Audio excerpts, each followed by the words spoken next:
Alıyor değil mi Ayşe? Evet, evet, Saz evet. Tabletlerinde nota yok. Artık ezberledik notaları. 3, 4.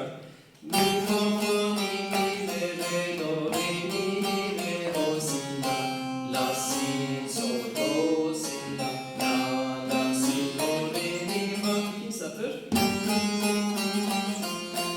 Re, mi, re, do, si, la, si, sol, do, si, la. Karar.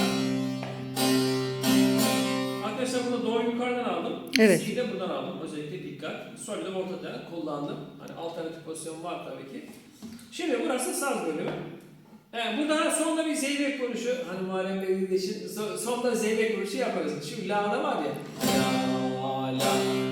Buraya sonra mı zeybeği monte ediyoruz? Hangi vuruş? Z3 diye kodladık yanmıyorsam. Bakın bu vuruş. Sonra yerleş ya. O vuruşu yaparsanız iyi olur mesela.